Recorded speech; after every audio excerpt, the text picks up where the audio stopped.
Right, first question to, just bear with me. Got it? Yeah. First question, please, to Nick. Thanks so much, Brian. Cameron, well done today. Can I just get your thoughts on not only your knock today and your partnership with Alex, but also the delivery that dismissed you in the end? What happened there? Was it just a matter of a beautiful delivery towards the end of the session? Yeah, he bowled really well all day, Naseem. He was getting the ball to reverse pretty largely both ways. Unfortunately, just a lack of concentration when you've been batting out there for a while. I thought I saw the ball go away from me, but it came back in, and that's kind of what you faced over here. So, hopefully I'll play better next time. Mel Farrell, please. Thanks, Brian. And hey, Cameron, I'm just wondering if you can take us through the learning curve that you've been on this tour, because it feels like you've been on the steepest learning curve of everyone by virtue of the different roles that you've had to take. So what are the key things that you have been learning? Over in the subcontinent,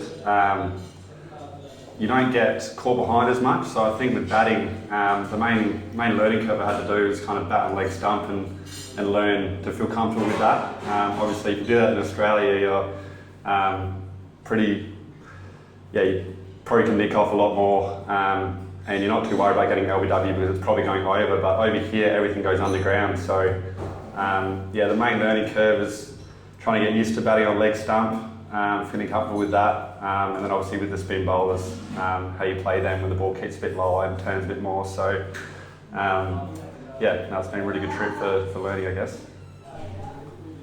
Justin Chadwick, please.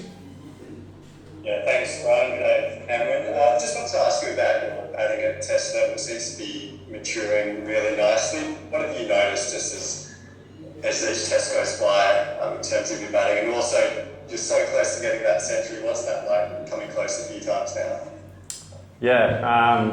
Unfortunately, I keep having thoughts go through my head when I'm out in the middle. It's starting to get a bit of an issue now because it keeps popping in. So I've got to keep working on that, feeling comfortable when you get close to it, hopefully it comes one day. Andrew Ramsey, please. Thanks, Brian. Hi, Cameron. Just wondering on your take on the Alex Carey non-dismissal. What was going on there? Seemed to be the umpire gave him out twice and it wasn't out, and what discussion you had, and then it looked like the ball had grazed the stump, what the response was then? Yeah, it was pretty funny. When I saw it live, I thought he was out. I thought it just hit like his toe of his foot and just rolled to the keeper. That's what I saw live, and obviously what Alain Dar saw. It's an interesting one to turn that much. Obviously, it's pretty lucky we take it. So, yeah. Bharat Sundaresan, please. Thanks, Brian. Cameron, just about the pacing of your innings. I mean, we've seen already in Test cricket there are times you go in there, start a little slowly and then power on.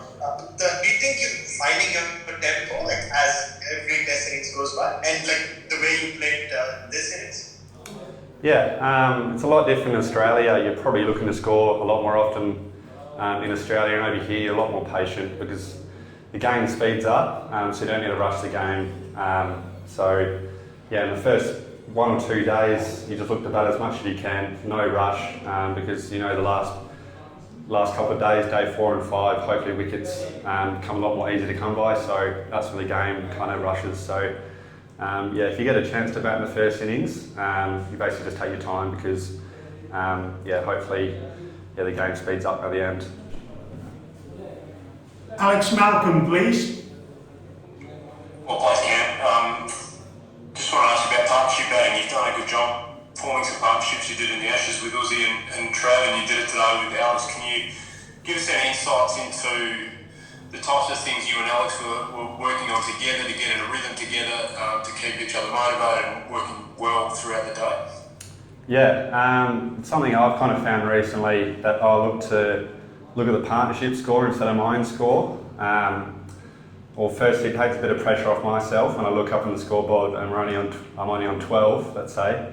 But if the partnership's on 30, you feel a lot more calmer. So that's kind of what I've been trying to do recently, just to focus more on the partnerships, and then your own score will obviously gradually increase. So that's kind of what me and Alex did. Obviously at the time, we kind of needed a big partnership. I think we were 5 for 200. We needed that big partnership. So Kev's batted awesome. 3 more questions now, please. Farid Khan, Wakas Zafar, but first of all, Tom Decent. Hey Cam, it's a matter of when and not if you'll go on and crack that triple figures. Do you think a test 100 or a 5 would mean more to you? Yeah, definitely a test 100. Something I've been working towards my whole life, and if it comes, that'd be awesome. Definitely 100, I'd say. Farid Khan, please. Hi Cam, just talk us through facing the new ball and when the ball got a little older, and just a word on Naseem Shah's spell. Sorry. He said talk us through the new ball, when the ball gets older, and specifically about Naseem Shah's spell. Yep.